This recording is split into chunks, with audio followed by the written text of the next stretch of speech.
सतगुरु रामपाल जी परमेश्वर जी की जय हो।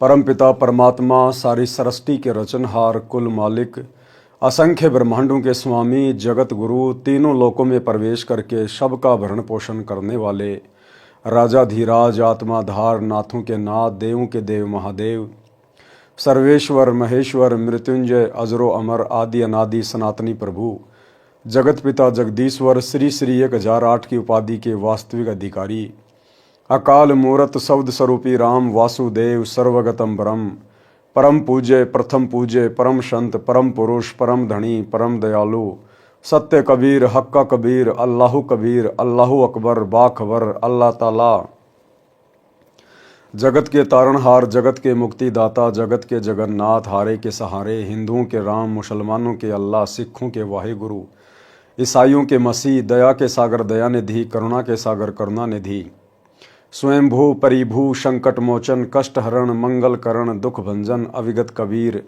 निर्विकार निर्विषम परमात्मा, अलय अलेख सतगुरु, आदि अनादि सतगुरु, असली मर्यादा पुरुषोत्तम, असली राम, असली कृष्ण, असली घनश्याम, असली मुरारी, राजाओं के राजा, महाराजाओं के महाराजा, शहंशाहों के शहंशाह, सम्राटों के सम्राट, भगवानों के भगवान, अल्लाहों के अल्लाह, प्रभुओं के प्रभु, मसीहाओं के मसीह, सच्चे वाहिगुरु, बाबाओं के बाबा, पीरों के पीर, सेठों के सेठ, जगत सेठ, सावड़सा सेठ, सर्वगुण संपन्न, अनंत कोटि कलाओं के स्वामी, अनंत कोटि ब्रह्मांडों के नायक, योगियों में महायोगी, ध्यानियों में महाध्यानी, सिद्धों में परम सिद्ध, ज्ञानियों में तत्व ज्ञानी, ब्रह्म ज्ञानी, महाज्ञानी, परम ज्ञानी, सर्वश्रेष्ठ ज्ञानी, विज्ञानी, युवा कबीर, समरथ कबीर, असमवात, अमित ओजा, सच्चे रहनुमा, करीम अल्लाह, सुभान अल्लाह, दुनिया के अंतिम पैगंबर, 8 सितंबर 1951 से गांव धनाना, जिला सोनीपत, हरियाणा, भारतवर्ष की पावन भूमि पे प्रकट रियल कल की भगवान श्री नारायण साकार हरि, श्री बाबा साहिब, नूर अनंत परमात्मा,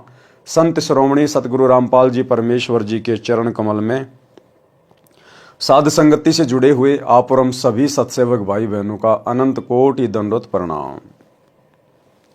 सत्साई भाई और बहनों, दया पूज्य गुरुदेव भगवान की, सतगुरु रामपाल जी परमेश्वर जी की, सारी सृष्टि के पालन पोषण कर्ता की, आप और हम सभी सत्सेवक भाई बहन पूज्य गुरुदेव जी के विशेष आशीर्वाद से अपनी आत्मा के कल्याण हेतु भक्ति मार्ग पर निरंतर मोक्ष प्राप्ति के लिए दृढ़ता के साथ आगे बढ़ रहे हैं।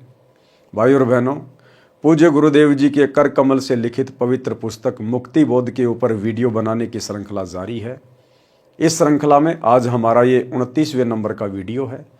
प्रत्येक वीडियो में गुरुदेव भगवान के आशीर्वाद से हमें कुछ न कुछ अध्यात्म से संबंधित अवश्य जानने और सीखने को मिलता है।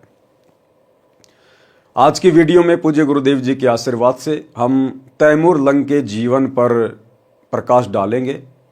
यानी गुरुदेव भगवान ने तैमूर लंग के विषय में जो कथा लिखी है, आज हम उसको समझने का प्रयास करेंगे। और परमेश्वर ने 3 लोक के भगवान श्री विष्णु जी से और स्वयं की तुलना करके हमें बताया है, समझाया है कि कबीर परमेश्वर जी ने तैमूर लंग की 1 रोटी खाकर 7 पीढ़ी का अखंड राज्य दे दिया, जबकि श्री कृष्ण जी ने सुदामा की 3 मुट्ठी चावल खाकर केवल उसका महल ही बनवाया था। और आज हमें इस तत्व ज्ञान की प्राप्ति के बाद ये भी पता चल गया कि सुदामा का वो महल भी श्री कृष्ण जी के रूप में कबीर परमेश्वर सतगुरु रामपाल जी भगवान ने ही विश्वकर्मा जी से बनवाया था। तो भाई और बहनों, करे करावे साइयां, मन में लहर उठा, दादू सरदर जीव के आप बगल हो जा। इस कबीर परमेश्वर सतगुरु रामपाल जी भगवान के अलावा इस सृष्टि में दूसरा कोई भी कर्ता धर्ता नहीं है। इन देवी देवताओं के रूप में या ब्रह्मा विष्णु महेश के रूप में यदि साधकों को थोड़ा बहुत कोई लाभ देता है तो वो भी कबीर परमात्मा ही देता है। जब ये देवी देवता ब्रह्मा विष्णु महेश भी विशेष संकट में होते हैं और जब आत्मा से अपनी रक्षा की पुकार करते हैं, तो भाई और बहनों, इनके भक्ति आधार से, इनके पुण्य के आधार से ये कबीर परमात्मा सतगुरु रामपाल जी भगवान इनकी भी मदद करने के लिए प्रकट होता है। जैसे रावण का वध करते समय श्री रामचंद्र जी ने दुखी होकर रावण के वध के लिए परमात्मा से प्रार्थना की। 6 महीने हो गए थे श्री रामचंद्र जी को। विभीषण ने जब ये बता दिया था कि इसकी नाभि में अमृत कुंड है, जब तक वहाँ तीर नहीं लगाओगे तब तक ये मरेगा नहीं। परंतु 6 महीने हो गए थे श्री रामचंद्र जी को निशाना लगाते हुए, रावण की नाभि में निशाना भी नहीं लगा पा रहा था। अंत में थक हार कर रो रो कर परमात्मा से प्रार्थना की। तब इस कबीर परमेश्वर सतगुरु रामपाल जी भगवान ने श्री रामचंद्र जी की पुकार पर सूक्ष्म रूप बनाकर और रावण का वध किया।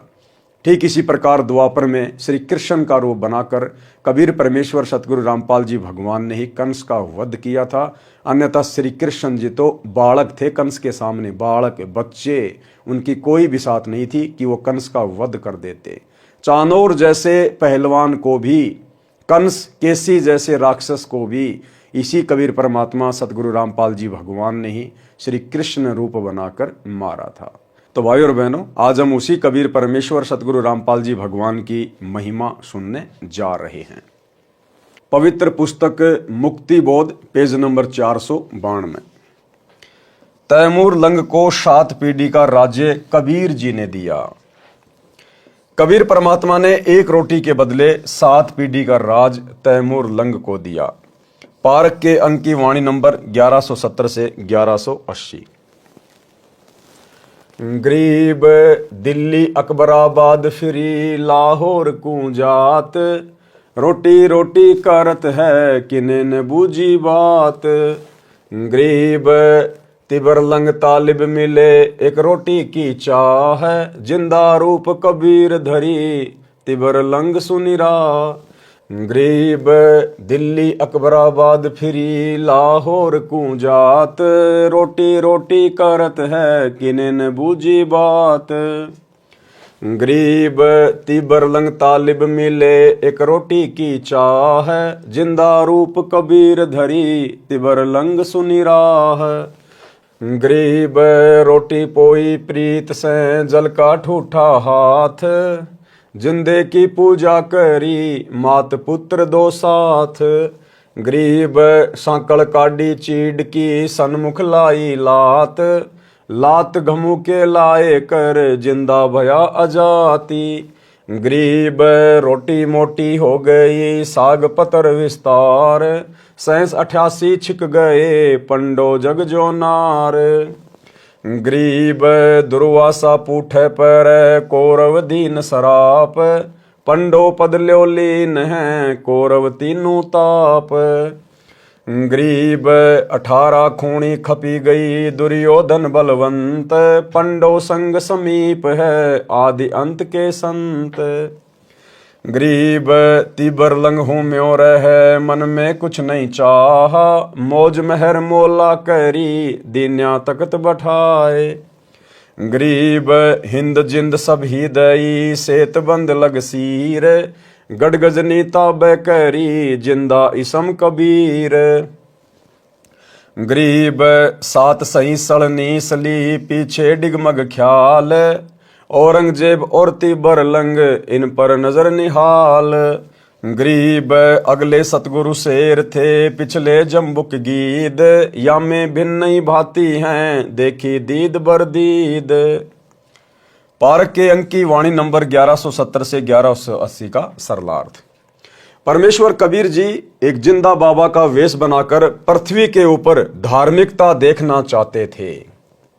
वैसे तो परमात्मा कबीर जी अंतर्यामी हैं, फिर भी संसार भाव बरतते हैं। जिंदा बाबा के वेश में कई शहरों गांवों में गए, 1 रोटी मांगते रहे। अन्न का अभाव रहता था, बारिश पर खेती निर्भर थी, जिस कारण से अधिकतर व्यक्तियों का निर्वाह कठिनता से चलता था। जब परमात्मा चलते चलते उस नगर में आए जिसमें तैमूर लंग मुसलमान लोहार अपनी माता के साथ रहता था। तैमूर के पिता की मृत्यु हो चुकी थी। तैमूर 18 वर्ष की आयु का था। निर्धनता कमाल की थी। कभी भोजन खाने को मिलता, कई बार एक समय का भोजन ही नसीब होता था। तैमूर लंग की माताजी बहुत धार्मिक स्त्री थी। कोई भी यात्री, साधु या सामान्य व्यक्ति द्वार पर आता तो उसे खाने के लिए अवश्य आग्रह करती थी। स्वयं भूखी रह जाती थी। रास्ते चलते व्यक्ति को अवश्य भोजन करवाती थी। जिस दिन परमात्मा जिंदा रूप में परीक्षा के उद्देश्य से आए, उस दिन केवल 1 रोटी का आटा बचा था। तैमूर लंग को भोजन खिला दिया था, स्वयं भी खा लिया था, शाम के लिए केवल एक रोटी का आटा शेष था।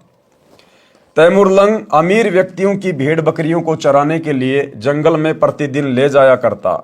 वह किराए का पाड़ी था। धनी लोग उसे अन्न देते थे। निर्धनता के कारण तैमूरलंग एक लोहार के ऐरण पर शाम को बकरी भेड़ गांव लाने के बाद घण की चोट लगाने की दिहाड़ी करता था, यानी मजदूरी करता था। उससे भी अन्न मिलता था। जिस दिन परमात्मा तैमूरलंग को जंगल में मिले उस दिन भी तैमूरलंग प्रतिदिन की तरह भेड़ बकरियां चराने जंगल में गांव के साथ ही गया हुआ था। जब परमात्मा तैमूरलंग को मिले तथा रोटी मांगी तो तैमूरलंग खाना खा चुका था। तैमूरलंग ने कहा कि महाराज आप बैठो, मेरी भेड़ बकरियों का ध्यान रखना कि कहीं कोई गुम ना हो जाए। मैं निर्धन हूं, भाड़े पर बकरियां तथा भेड़ों को चराता हूं। मैं घर से रोटी लाता हूं, यहां पास में ही हमारा घर है। परमात्मा ने कहा ठीक है, संभाल रखूंगा। तैमूरलंग घर गया, माता को बताया कि एक बाबा कई दिन से भूखा है, रोटी मांग रहा है। माता ने तुरंत आटा तैयार किया, एक रोटी बनाई, क्योंकि आटा ही एक रोटी का बचा था। एक रोटी कपड़े में लपेटकर जल का लोटा साथ लेकर बाबा जी के पास दोनों माँ बेटे आए। रोटी देकर जल का लोटा साथ रख लिया। माता तथा बेटे ने बाबा जी की स्तुति की तथा माता ने कहा महाराज हम बहुत निर्धन हैं, दया करो, कुछ रोटी का साधन बन जाए। बाबा ने रोटी खाई, तब तक माई ने आंखों में आंसू भरकर कई बार निवेदन किया कि मेहर करियो दाता। और तैमूरलंग की मां वो एक रोटी खाते खाते परमात्मा से कई बार अरदास कर चुकी थी कि हम बहुत गरीब हैं, बहुत निर्धन हैं। और परमात्मा ने फिर तैमूरलंग को 7 पीढ़ी का राज्य दे दिया, उसकी कमर में 7 साकड़ मार के। तो भाइयों और बहनों, ये दाता है, हम इससे ना मांगेंगे तो भी ये हमें देगा, लेकिन कब? जब ये हमें अपना मान लेगा, जब हम पतिव्रता पद पे आ जाएंगे। तो तैमूरलंग की मां ने रोते रोते अरदास की और परमात्मा ने तैमूरलंग की कमर में भेड़ बकरियों की जो साकड़ थी उससे चोटें मारी 7 उसकी कमर। माई ने सोचा कि बाबा बड़ा पागल है, ये तो कोई पागल बाबा लगता है, हमारे घर में खाने को दाने नहीं और कह रहा तेरे को 7 पीढ़ी का राज दे दिया। तो तैमूरलंग की मां में केवल इतना ही दोष आया था, केवल इतना ही सोचा था, अविश्वास किया परमात्मा के वचन पर। इतने में परमात्मा अंतर ध्यान हो गए। तो आप और हम भगत भाई बहनों ने अपने परमात्मा के किसी भी वचन पर, भले हमारे समझ में आए ना आए, हमारे गले उतरे ना उतरे, लेकिन हमने दोष नहीं देखना। हमने केवल यही सोचना है कि हे परमात्मा, मैं 2 कोड़ी का जीव, मेरी छोटी बुद्धि है, आपकी बातें मेरी बुद्धि में समा नहीं रही, अन्यथा आप जो कह रहे हैं वो परम सत्य है। माता तथा बेटे ने बाबा की स्तुति की तथा माता ने कहा महाराज हम बहुत निर्धन हैं, दया करो, कुछ रोटी का साधन बन जाए। बाबा ने रोटी खाई, तब तक माई ने आंखों में आंसू भरकर कई बार निवेदन किया कि मेहर करियो दाता। बाबा जिंदा ने रोटी खाकर जल पिया। बकरी बांधने की सांकड़ यानी बेल लेकर उसको तैमूरलंग की कमर में 7 बार मारा। चीड़ की सन की बेल थी, चीड़ को कामण भी कहते हैं। कामण की छाल का रस्सा बहुत मजबूत होता है। फिर लात मारी तथा मुक्के मारे। माता को लगा कि मैंने बाबा को बार बार बोल दिया, जिससे चिढ़कर लड़का पीट दिया। लेकिन जब परमात्मा अंतर ध्यान हो गए, उसके बाद में तैमूरलंग ने बताया अपनी माता को कि माता जी आपने बाबा के ऊपर अविश्वास नहीं करना चाहिए था। माता जी जब बाबा मुझे मार रहा था मुझे तो पता ही नहीं चल रहा था, मुझे तो कोई चोट ही नहीं लगी, मुझे तो महसूस ही नहीं हुआ जब बाबा मुझे सांकड़ से मार रहा था। माई ने पूछा कि बाबा जी बच्चे ने क्या गलती कर दी, माफ करो, बच्चा है। परमात्मा बोले कि माई इस एक रोटी का फल तेरे पुत्र को 7 पीढ़ी का राज्य का वरदान दिया है। भाई और बहनों देखो, हमारे कॉमन सेंस ने काम करना चाहिए। आप और हम अब बालक नहीं है, बच्चे नहीं हैं। हम समर्थ के बच्चे हैं सतगुरु रामपाल जी भगवान के। सतगुरु ने तैमूर लंग की एक रोटी खाई थी, केवल एक रोटी, और एक रोटी के बदले 7 पीढ़ी का राज दे दिया। 7 पीढ़ी का, तैमूर लंग से औरंगजेब तक दिल्ली का राज, 7 पीढ़ी का राज एक रोटी के बदले। आज आप और हम भगत भाई बहन तो परमात्मा को पूरा भंडारा करवा रहे हैं, पूरा भंडारा। तैमूर लंग को और उसकी माता को नहीं पता था कि गीता जी अध्याय 3 श्लोक नंबर 13 में क्या लिखा हुआ है, किसको भोग लगाया जाता है। उन्होंने तो स्वाभाविक ही एक साधु समझ के उनको रोटी खिलाई थी। आप और हम तो अपने गुरु को परमेश्वर, पूर्ण ब्रह्म, परमात्मा समझकर और गीता अध्याय 3 श्लोक नंबर 13 के अनुसार भोग लगा रहे हैं प्रतिदिन विधि विधान अनुसार। तैमूर लंग की मां ने परमात्मा को भोग लगाते समय कोई भोग की आरती नहीं की थी। आज आप और हम भाई बहन भोग की आरती के साथ विधि विधान से भोग लगा रहे हैं। और तैमूर लंग की माता परमात्मा की शरण में नहीं थे। आप और हम तो शरण में हैं, शत भक्ति मंत्रों का जाप कर रहे हैं। जिस दिन धन देने की बात आएगी उस दिन परमात्मा आप और हमें क्या नहीं दे देगा। देवताओं का राजा इंद्र भी आंख फाड़ता रह जाएगा। लेकिन भाई और बहनों, यह कलयुग की बिचली पीढ़ी का समय है। परमेश्वर हमें जानबूझकर नहीं दे रहा, जानबूझकर, क्योंकि परमेश्वर हमें इस नकली लोक का नकली धन नहीं देना चाहता। इस सेवा भाव के बदले, इस भक्ति के बदले परमात्मा हमें शतलोक का अखंड सुख, अखंड राज्य देना चाहता है। अन्यथा जो सेवा बंदगी आप और हम भाई बहन अपने गुरु को परमात्मा मान के कर रहे हैं उन्हीं के आशीर्वाद से, इसके बदले तो परमात्मा ब्रह्मा विष्णु महेश के राज्य जैसे असंख्य राज्य हमें दान में दे सकता है, भीख में दे सकता है। यह परमात्मा आप और हमारे भक्ति भाव से परमात्मा इतना प्रसन्न है, जो कलयुग की बिचली पीढ़ी में हमने गुरु रूप में परमेश्वर को पहचान लिया, घर घर आश्रम बना दिए, प्रतिदिन परमात्मा को भोग लग रहा है। क्या नहीं दे दे परमात्मा। तो जो भाई बहन थोड़ी बहुत निर्धनता की हालत में है, गरीबी की हालत में है, अपने मन में कभी दोष भी मत लेके आना सम्मन की तरह। काश मेरे पास में धन होता, काश मैं भी अमीर होता, बढ़िया परमात्मा का बेड लाता, बढ़िया परमात्मा को भोग लगाता। इस प्रकार की कोई कामना भी मत करना अपने मन में। जैसा है वैसा करते रहो, बस अपने भाव शुद्ध रखो। साधु भूखा भाव का, धन का भूखा नहीं। और फिर आने वाले समय में जब वो ठीक का समय आएगा, परमात्मा उचित समझेगा, हमें परमात्मा यहां के भी सर्व सुख देगा, सर्व सुख, और अंत में मोक्ष भी देगा। तो भाई और बहनों, हमने अपने परमात्मा से वैसे तो डिमांड करनी नहीं चाहिए।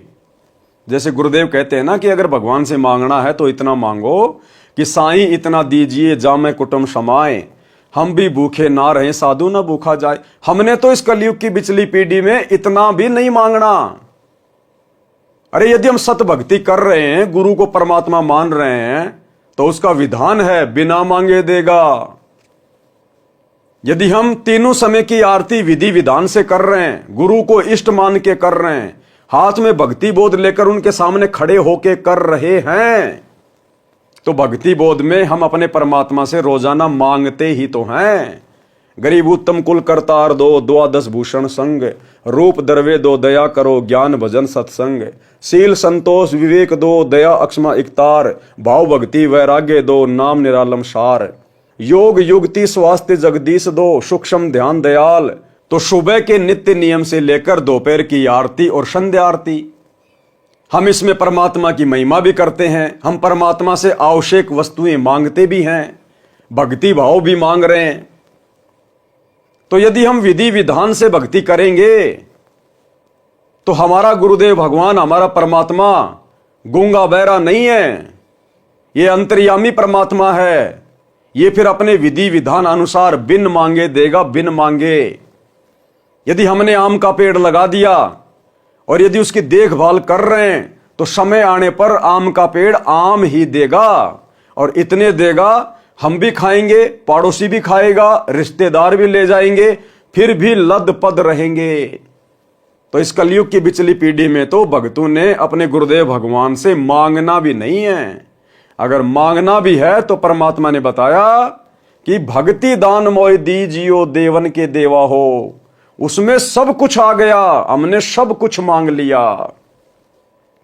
हमें गुरुदेव भगवान सत्संग में सुनाते हैं कि एक सास और बहू का अक्सर झगड़ा रहता था। अब उस सास ने उस लड़की के पिता को बुला लिया। तो लड़की का पिता आया और बोला, जी क्या बात है, किस बात का झगड़ा है? तो लड़की की सास कहने लगी कि आपकी बेटी किसी चीज को छोड़ती नहीं है, किसी चीज को नहीं छोड़ती है। घी ये खा जाती है, दही ये खा जाती है, मलाई ये खा जाती है, ये किसी चीज को छोड़ती नहीं घर में। तो लड़की के पिता ने कहा कि बेटी तू एक काम किया कर, छिक के दूध पी लिया कर, जितना दूध पिया जाए तो उतना दूध पी लिया कर। बेटा दूध में दही भी आ गया, मलाई भी आ गई, घी भी आ गया। तो इसी प्रकार भाई और बहनों, हम यदि मर्यादा में रह के भक्ति करेंगे, गुरुदेव को प्रसन्न करेंगे, तो भाई और बहनों हमें अलग से मांगने की कुछ आवश्यकता ही नहीं पड़ेगी। अगर हम परमात्मा से केवल भक्ति मांगेंगे कि भक्ति दान मोय दीजियो देवन के देवा हो, ये अंतर्यामी हमें हर आवश्यक जायज वस्तु देगा जिस समय हमें उसकी आवश्यकता पड़ेगी, और नाजायज ये बिल्कुल नहीं देगा। उस आत्मा को तो बिल्कुल भी नहीं देगा नाजायज वस्तु जिस आत्मा का परमात्मा ने इसी जन्म में मोक्ष करना होगा।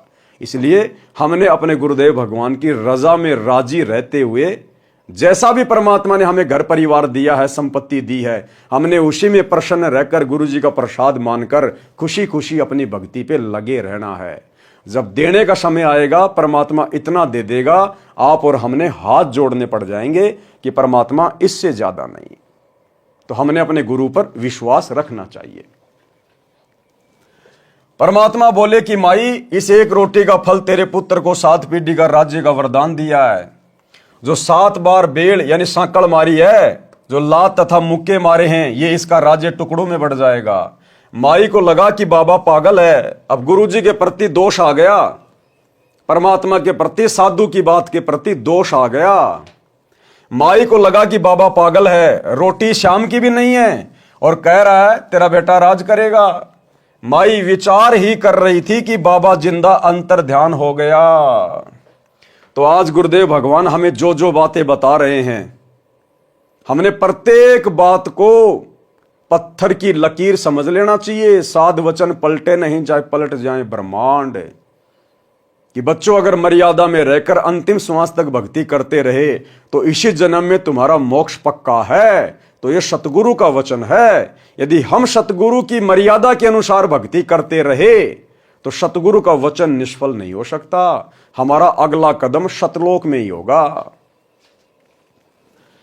कुछ दिन के पश्चात गांव की एक जवान लड़की को राजा के सिपाही उठाने की कोशिश कर रहे थे। वे राजा के लिए विलास करने के लिए ले जाना चाहते थे। तैमूर लंग दौड़ा दौड़ा गया, सिपाहियों को लाठी से पीटने लगा, कहने लगा कि हमारी बहन हमारी इज्जत है, दुष्ट लोगों चले जाओ। परंतु वे 4-5 थे, घोड़े 7 थे। उन्होंने तैमूर लंग को बहुत पीटा, मरा हुआ समझकर छोड़ दिया और लड़की को उठा ले गए। तैमूर लंग होश में आया। गांव में चर्चा चली कि तैमूर लंग ने बहादुरी का काम गांव की इज्जत के लिए किया।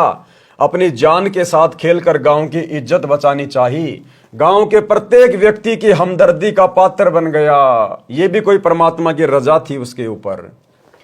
एक रात्रि को शौपन में बाबा जिंदा तैमूर लंग को दिखाई दिया और बोला कि जिस लुहार के एरण पर शाम को नौकरी करता है उसके नीचे खजाना है, तू उस स्थान को मोल ले ले। मैं उस लुहार के मन में बेचने की प्रेरणा कर दूंगा। क्रय करावे साइयां मन में लहर उठा। जब परमात्मा ने अपने भगत के लिए कुछ करना होता है तो दोनों तरफ परमात्मा ही प्रेरणा करता है, सारे रास्ते खुल जाते हैं। मैं उस लोहार के मन में बेचने की प्रेरणा कर दूंगा, 2 महीने की उधार कह देना। तैमूर लंग ने अपना सपना अपनी माता जी को बताया। जो जो बात परमात्मा से हुई थी माता जी को बताई। माता जी ने कहा, बेटा बाबा जी मुझे भी आज रात्रि में स्वप्न में दिखाई दिए थे, कुछ कह रहे थे, मुझे स्पष्ट नहीं सुनाई दिया। माता ने कहा कि बाबा जी की बात सच्ची है तो बेटा धन्य हो जाएंगे, तू जा ऐरण वाले से बात कर। ऐरण वाले के मन में कई दिन से प्रबल प्रेरणा हो रही थी कि ये स्थान कम पड़ गया है, मेरी दूसरी जगह जमीन बड़ी है, इसे कोई उधार भी ले ले तो दे दूंगा, मैं अपने बड़े प्लाट में ऐरण लगा लूंगा। तैमूर लंग ऐरण वाले मालिक के पास गया और वर्तमान ऐरण वाली जगह को उधार लेने की प्रार्थना की। ऐरण वाला बोला कि बात पक्की करना, जो समय रुपए देने का रखा जाएगा उस समय रुपए देने होंगे। तैमूर लंग ने कहा कि 2-3 महीने में रुपए दे दूंगा। ऐरण वाला तो 1 वर्ष तक उधार पर देने को तैयार था। बात पक्की हो गई। तीसरे दिन ऐरण वाली जगह खाली कर दी गई। तैमूर लंग ने अपनी माताजी के सहयोग से उस जगह की मिट्टी के डलों की 4 दीवारी बनाई, वहां पर झोपड़ी डाल ली। रात्रि में खुदाई की तो खजाना मिला। ऐरण वाला पुराना ऐरण भी उसे दे गया, उसे कुछ रुपए ले लिए, स्वयं नया ऐरण ले आया।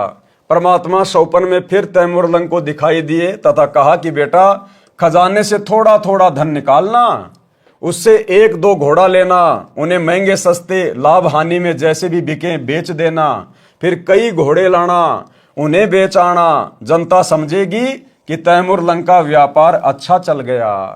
तैमूर लंग ने वैसे ही किया। 6 महीने में अलग से जमीन मोल ले ली। पहले भेड़ बकरियां खरीदी, बेची, फिर सैकड़ों घोड़े वहां बांध लिए, उन्हें बेचने ले जाता और ले आता। गांव के नौजवान लड़के नौकर रख लिए, बड़ा मकान बना लिया। तैमूर लंग को वह घटना रह रहकर कचोट रही थी कि यदि मैं राजा बन गया तो सबसे पहले उस अपराधी बेशरम राजा को मारूंगा जिसने मेरे गांव की इज्जत लूटी थी। जवान लड़की को उसके सैनिक बलपूर्वक उठाकर ले गए थे। अब तैमूर लंग के साथ धन था, जंगल में वर्कशॉप बनाई, लोहार कारीगर था, स्वयं तलवार बनाने लगा। गांव के नौजवान व्यक्तियों को अपना उद्देश्य बताया कि उस राजा को सबक सिखाना है जिसने अपने गांव की बेटी की इज्जत लूटी है। मैं सेना तैयार करूंगा, जो सेना में भर्ती होना चाहे उसे 1 रुपया तनख्वाह दूंगा। अब उस समय 1 रुपया बहुत होता था भाई और बहनों, बहुत ज्यादा। 1 रुपए में तो 1 भैंस आ जाती थी उस समय, 1 भैंस। मैं सेना तैयार करूंगा, जो सेना में भर्ती होना चाहे उसे 1 रुपया तनख्वाह में दूंगा। उस समय 1 रुपया चांदी का बहुत होता था। जवान लड़के सैकड़ों तैयार हो गए, वे अपने रिश्तेदारों को ले आए। इस प्रकार बड़ी सेना तैयार की, लोहार कारीगर तनख्वाह पर रखे, तलवार ढाल तैयार करके उस राजा पर धावा बोल दिया, उसे अपने अधीन कर लिया, उसका राज्य छीन लिया। उसको मारा नहीं, अलग गांव में भेज दिया, उसके निर्वाह के लिए महीना देने लगा। धीरे धीरे तैमूर लंग ने इराक, ईरान, तुर्किस्तान पर कब्जा कर लिया, फिर भारत पर भी अपना शासन जमा लिया। दिल्ली के राजा ने उसकी पराधीनता यानी गुलामी स्वीकार नहीं की, उसे मार भगाया।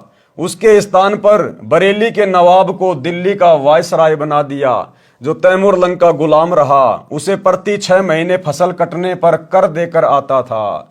तैमूर लंग की मृत्यु के पश्चात दिल्ली के वायसराय ने कर देना बंद कर दिया, स्वयं स्वतंत्र शासक बन गया। तैमूर लंग का पुत्र दिल्ली का राज्य लेना चाहता था तो उसे नहीं दिया।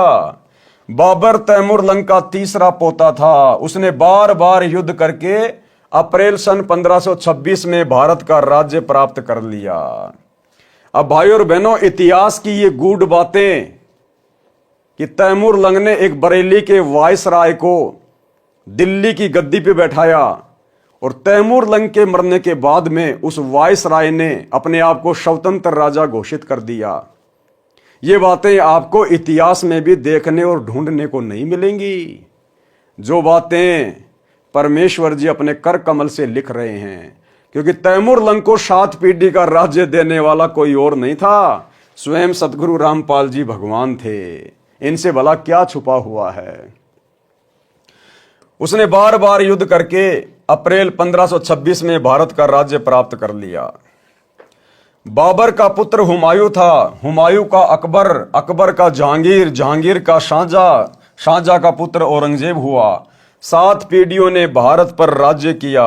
इतिहास गवाह है। फिर औरंगजेब के बाद राज्य टुकड़ों में बट गया।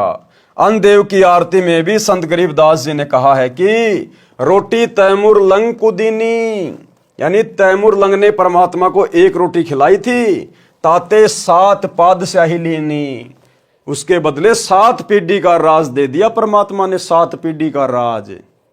और आज हम अपने गुरु को इष्ट मानकर जो घर घर में उन्हें भोग लगा रहे हैं, हमें परमात्मा सदा का राज्य देगा, सदा का। यहां की 7 पीढ़ियों का राज्य तो सतलोक के राज्य के आगे कुछ भी नहीं है, गंध है, गंध। आज हम जिस विधि विधान से परमेश्वर को प्रसन्न करने में लगे हुए हैं, हमें परमात्मा अखंड राज्य देगा, सतलोक का अखंड राज्य। इसलिए हम केवल यहां का राज्य मांगकर अपने कर्म ना फोड़ें, परमात्मा को नाराज ना करें, दुखी ना करें। भाई और बहनों, हम पहले कहानी सुना करते थे। एक लड़का अपनी मां के साथ में दुकान पे गया, तो लड़के ने टॉफी के डिब्बे को हाथ लगाया, मिठाई के डिब्बे को हाथ लगाया। तो माता ने कहा कि बेटा क्या लेगा? उसने कहा कि मिठाई लूंगा, मिठाई। तो दुकानदार बोला बेटा ले ले, इसमें हाथ दे के ले ले, इसमें निकाल ले। तो बेटे ने नहीं निकाला, कहा अंकल जी आप दो, मेरा हाथ बहुत छोटा है, मेरे हाथ में तो 2-4 ही टॉफी आएंगी, आप अगर अपने हाथ से दोगे तो बहुत सारी टॉफी आएंगी। तो हम अपने गुरुदेव भगवान से मांगकर अपनी मूर्खता का प्रमाण ना दें। हम ज्यादा से ज्यादा क्या मांगेंगे? हम एक कार मांग लेंगे, एक प्लाट मांग लेंगे, 2-4 जमीन के टुकड़े मांग लेंगे, बच्चे की नौकरी मांग लेंगे। इससे ज्यादा हमारी बुद्धि काम ही नहीं करती। और परमेश्वर जब देगा तो छप्पर फाड़ के देगा, हमारी कल्पना से बाहर देगा। और हमने तो यहां का कुछ चाहिए नहीं भाइयों, यहां का तो परमात्मा हमें देना भी नहीं चाहता। परमात्मा कहते हैं इंद्रदा राज कागदा भिष्टा ना भोगा इंद्राणी नू। फिर इस धरती का भला हम क्या मांगे परमात्मा से?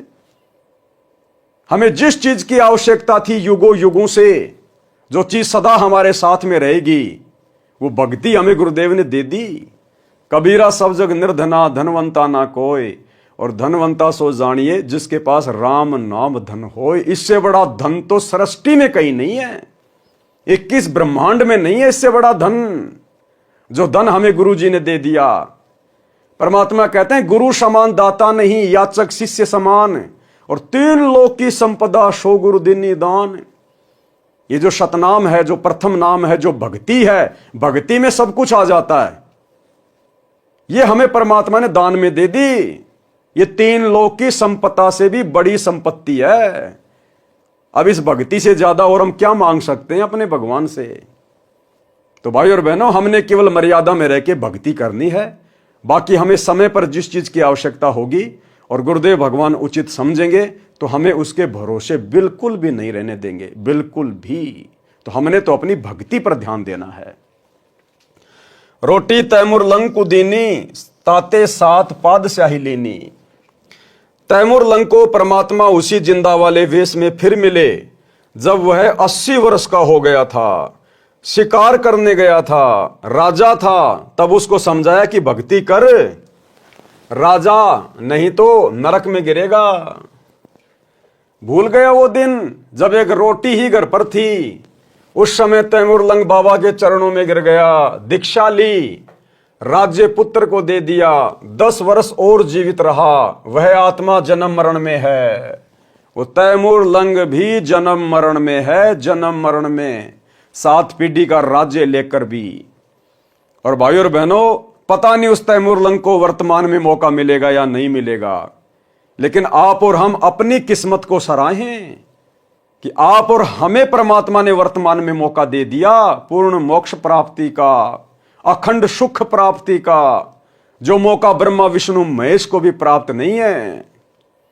तो आप और हम कितनी सौभाग्यशाली आत्मा हैं।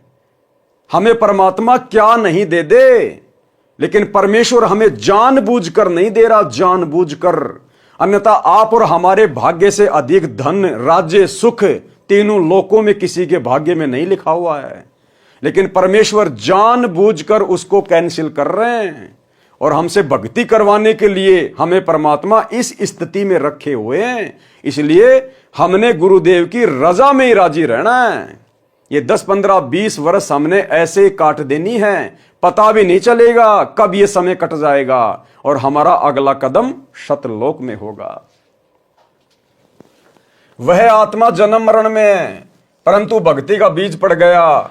यदि उस निर्धनता में भक्ति करने को कहता तो नहीं मानता था। परमात्मा कबीर जी ही जानते हैं कि काल की जकड़ से कैसे जीव को निकाला जा सकता है। वाणी नंबर 1180 का सरलार्थ, धर्म यानी मजहब कोई भी है, जो उसके प्रवर्तक होते हैं वे साफ सुथरे शवच व्यवहार के होते हैं। धर्म कर्म वाले परमात्मा से डरने वाले होते हैं, बाद में केवल दिखावा रह जाता है। इसका ध्यान देकर देखा जा सकता है, यही होता है, इस बात में कोई अंतर नहीं है। सतगुरु फिर से धर्म को सुधारता है, सत्य साधना पर लगाता है। लेकिन जब सतगुरु इस धरती से पलायन कर जाएंगे जिस रूप में आज आए हुए हैं, उसके बाद ये मार्ग भी धीरे धीरे गंदा होना शुरू हो जाएगा।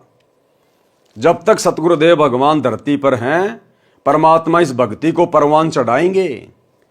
लेकिन जिस दिन सतगुरु रामपाल जी भगवान इस पृथ्वी लोक से संत रूप में चले जाएंगे सतलोक, उसके बाद भाइयों और बहनों मोक्ष की कोई कामना मत करना। उसके बाद तो केवल मनुष्य जन्म मिलेंगे इस भक्ति के प्रतिफल में। तो हमने तो सिर धड़ की बाजी लगा देनी है। कोशिश है सतगुरुदेव के रहते सहते हमारा शरीर छूट जाए, हम सतलोक चले जाएं। अन्यथा हमने मर्यादाओं पर इस कदर कुर्बान हो जाना है कि हम टूट जाएं, लेकिन मर्यादा ना टूटे। अगर गुरुदेव भगवान के सतलोक जाने के बाद यदि हमारी मर्यादा टूट गई तो भाइयों और बहनों फिर मर्यादा शुद्ध करने वाला कोई धरती पर दूसरा नहीं है। तो सबसे अच्छा चांस है कि गुरुदेव भगवान के रहते सहते भक्ति करके उनको प्रसन्न करके हम यहां से पलायन कर जाएं। बाद में तो बाद ही है। दान धर्म करने से लाभ, पारक के अंक की वाणी नंबर 1181 से 1248। गरीब पिछला टाका रह गया, उतरया हुक्म हजूर, तिम्बरलंक हो कौन है, आए मौलवी रूम। अब ये तैमूरलंक कौन था? ये पिछले जन्म में ये रूमी नाम का एक मौलवी था। तैमूरलंक की जो आत्मा है ये उस पिछले जन्म में एक रूमी नाम का मौलवी था। गरीब गाड़ा अटकिया कीच में, ऊपर बैठे तिम, बेलनहारा राम है, धोरी आप धर्म। गरीब धर्म दस्कत है नहीं, धसके तीनों लोक, खैरायत में खैर है, कीजे आत्म पोष। गरीब धर्म बिना ऐसा नरा, जैसी बंजा नार, बिंदी न्या पावे नहीं, सुनहा भया गवार। गरीब साधु संत से ये नहीं, करी न अन की साट, कुत्का बैठा कमर में, हो गया बार बाट। गरीब धर्म बिना धापे नहीं, यो प्राणी परपंच, आस बिरानी क्यों करे, दिया हो तो संच। गरीब धर्म किया बलि राय को, ठाणी इकोत्री जग, तहां 52 अवतार धरी, लिए समूचे ठगी। गरीब कंपे स्वर्ग समूल, सब ऐसी यज्ञ आरंभ, आसन सुरपति के डीगे, पान अपान सांब। गरीब हवन किए हरिहेत से, जप तप संयम साध, बलि के 52 आईया, देखा अगम अगाध। गरीब एक यज्ञ है धर्म की, दूजी यज्ञ है ध्यान, तीजी यज्ञ है हवन की, चौथी यज्ञ प्रणाम। गरीब 4 वेद का मूल सुन, समसम वेद संगीत, बलि को ये चारों करी, 52 उतरे प्रीति। गरीब अमर किए आसन दिए, सिंहासन सुरपति, ऐसी जगी जगदीश की, ताही मानियो सत्य। गरीब दान दिए देही मिले नर स्वरूप निर्वाण, भूख बाकड़ा देते ही चकवे भये निशान। गरीब नाम सरीखा दान है दान सरीखा नाम, सुन ही को भोजन दिया तिन छिके बलि जाव। गरीब बुढ़िया और बाजीद जी सुन ही के आनंद, रोटी चारों मुक्ति है कटे गले के फंद। गरीब राजा की बांधी होती रोटी देत हमेश, चक्र भय दऊं दिशा जीते जंग नरेश। गरीब इंद्र भय हैं धर्म से यज्ञ है आदि जुगादि, शंख पचायन जद बजे पंच गिरासी साध। गरीब सुपच संग सब करत है नीच जाति विश्चूक, पौमी भिक्षी सुरग सब खिले न पर्वत रूख। गरीब कनी कनी बाजा सब सुन्या पंच टेर क्यों दीन, द्रौपदी के दुर्भाव है तास भये मुस्कीन। गरीब करी द्रौपदी दिल मंजना सुपच चरण पी धोए, बाजे शंख सर्व कला रहे आवाज गोए। गरीब द्रौपदी चरणा अमृत लिए सुपच शंख नहीं कीन, बाजा शंख असंख दुनी गण गंधर्व ल्योलीन। गरीब सुनी शंख की टेर जिन हृदय भाव विश्वास, जोनी संकट ना पड़े होसी गर्भ न तराश। गरीब दान अभय पद अजर है नहीं दुई दुर्भाव, जग करी बलराए को बावन लिए बुलाए। गरीब दिया दान दादीच को पांसों तनक ध्यान, 33 कुरनसी करे हो गए पद परवान। गरीब दान वित्त समान है टोपी को पिन टूक, या से लगू क्या और है साग पत्र दई भूख। गरीब पीताम्बर को पारी करी द्रौपदी दिनी लीर, अंधे को पिन कसी धनी कबीर बधाए चीर। गरीब देना जग में खूब है दान ज्ञान परवेश, ब्रह्मा को तो जग करी बतलाई है शेष। गरीब दान ज्ञान ब्रह्मा दिया सकल सृष्टि के माही, सूम डूम मांगत फिरे जिन कछु दिन्या नाई। गरीब दान ज्ञान प्रणाम करी होम जो हरि के हेत, यज्ञ पंचमी तुझ कहूँ ध्यान कमल सुरसेत। गरीब धर्म कर्म जग कीजिए कुएं बाय तालाब, इच्छा अस्थल स्वर्ग सुग सब पृथ्वी का राव। गरीब भूख्या भोजन देत है कर्म यज्ञ जो नार, सो गज फीलों चढ़त हैं पाल की कंद कहार। गरीब कुएं बाय तलावड़ी बाग बगीचे फूल, इंद्रलोक गण कीजिए परी हिंदोलों झूल। गरीब जति सती इंद्री दमन बिन इच्छा बाटंत, काम धेनु कल्प वृक्ष पद तास बार दूजंत। गरीब स्वर्ग नंदनी दर बंदे बिन इच्छा जो नार, गण गंधर्व और मुनि जन तीनों लोक अधिकार। गरीब पतिव्रता नारी धरो आन पुरुष नहीं ने, अपने पति की बंदगी दुर्लभ दर्शन ये। गरीब माता मुक्ति सुनीति सी मैना सी पुरकार, पकर फरीद फिकर ल गया कूप कलप दीदार। गरीब ऐसी जननी मात सत्य पुत्र दे उपदेश, और नार व्यभिचारिणी यो भागत हैं शेष। गरीब समुद्र तो नग देत है इंद्र देत स्वाति, नारी पुत्र देत है ध्रुव कैसी लगमाती।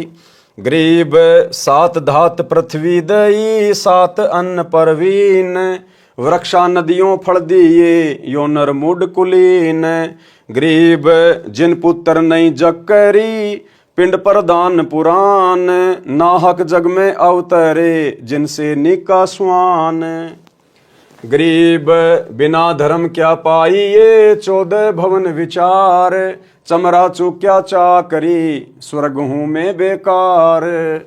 गरीब स्वर्ग स्वर्ग सब जीव कहें स्वर्ग माही बड़ दुख, जहाँ 84 कुंड है थंब बले ज्यों लोक। गरीब कुंड पड़ा निकसै नहीं, स्वर्ग न चितवन कीन, धर्मराय के धाम में मार अधिक बेदीन। गरीब कर साहिब की बंदगी, सुमरण कल्प कबीर, जम के मस्तक पाँव दे जाय मिले धर्म धीर। गरीब धर्म धीर जहाँ पुरुष है, ताकि कल्प कबीर, सकल प्राण में रम रहा सब पीरन सिर पीर। गरीब धर्म दजा फरकंत है, तीनों लोक तलाक, पापी चुन चुन मारिए मुख में दे दे राख। गरीब पापी के पर्दा नहीं, शिव पर कल्प करंत, माता को घरणी कहे भस्मा गिर भस्मंत। गरीब भस्म हुए आप कल्प से, शिव को कछु न कीन, इस दुनिया संसार में कर्म भय लोलीन। गरीब जिन्हों दान तद्दब किया, तिन पाई सब रिद, बिंदानी व्यागर भये तासर पंजाबे गद। गरीब कर दीने कुर्बान जान, नैन नाक मुख द्वार, पीछे कछु राख्या नहीं नर मानुष अवतार। गरीब दान दया दरवेश दिल, बैराट फटक जो दिल, दानी ज्ञानी निपजही सोम सदा ज्यों सील। गरीब सोम सुमर से साख क्या, हनिये छाती तोड़, 80 गंज बाटे नहीं कीन्यों गारत गोर। गरीब हरिचंद ऐसी यज्ञ करी, राजपाट स्यों दे, संग ही तारा लोचनी काशी नगर बिके। गरीब मरकट का मंगता किया, मुर्द पीर चिंडाल, डायन तारा लोचनी राजा पुत्र काल। गरीब उस डायन को तोरी है, हरिचंद्र हाथ खड़ग, स्वर्ग मृत्यु पाताल में ऐसी और न जग। गरीब मोर ध्वज मेला किया, जग आए जगदीश, ताम्र ध्वज आराधर्या अर्पण की न्याशीष।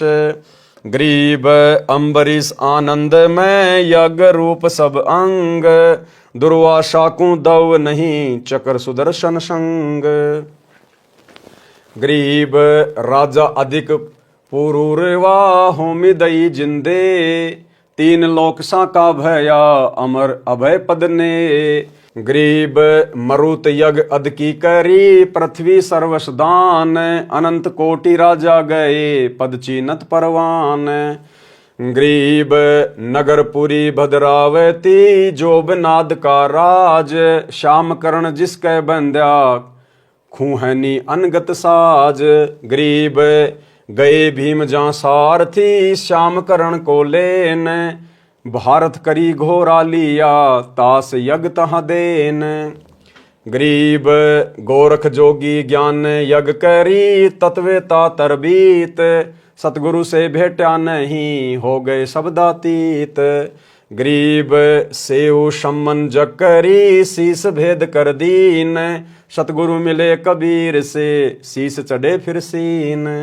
गरीब यज्ञ करी जैसी करी, ऐसी करे न कोय, 9 लख बोडी बिस्तरी केसव होए। गरीब यज्ञ करी रैदास को, धरे 700 रूप, कणक जनेऊ काडिया पात स्या जा भूप। गरीब तुलाधार को जग करी, नाम देव परवान, पलरे में सब चढ़ गए उठा नहीं अमान। गरीब पीपा तो पद में मिला, कीनी यज्ञ अनेक, बूझा चंदोआ बेग ही अवगत सत्य अलेख। गरीब तिमर लंग तो जग करी, एक रोटी रस रीति, बिंदीनी नहीं पाई ये दान ज्ञान से प्रीति।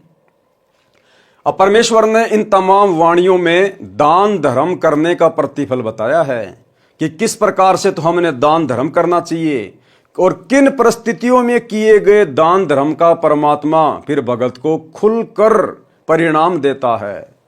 और दान करने से क्या मिलेगा, दान की कितनी महत्वता है और दान किसको दिया जाता है, सुपात्र को या कुपात्र को। सरलार्थ, इन वाणियों में दान पुण्य करने का ज्ञान है। बताया है कि जो दान नहीं करते उनका भविष्य नरक बन जाता है। दान धर्म के अनुष्ठान यानी धर्म यज्ञ व अन्य यज्ञ करने से भक्ति ऐसे सफल होती है जैसे खेत में किसान बीज बोकर बाद में समय समय पर सिंचाई करता है, जिससे बीज उगता है, पौधा बनकर अन्न देता है। इसी प्रकार भक्ति मार्ग में नाम तो बीज है और जो यज्ञ हैं, धर्म यज्ञ, ध्यान यज्ञ, हवन यज्ञ, प्रणाम यज्ञ और ज्ञान यज्ञ, जो हम भगत भाई बहन प्रतिदिन अपने घरों पे करते हैं, पांचों यज्ञ। प्रतिदिन सत्संग सुनना ज्ञान यज्ञ, सत्संग को ध्यान से सुनना ध्यान यज्ञ, यानी तीनों समय की आरती यदि हम ध्यान से करते हैं, सत्संग ध्यान से सुनते हैं, तो हमारे दो यज्ञ बन जाते हैं, ज्ञान यज्ञ और ध्यान यज्ञ।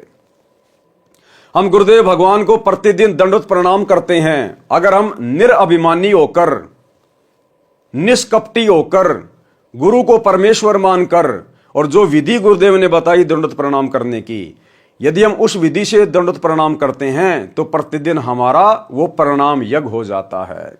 हवन यज्ञ, आप और हम सभी भगत भाई बहन गाय या भैंस का देसी घी और खड़ी बत्ती का दीपक जलाते हैं, वो हमारा हवन यज्ञ।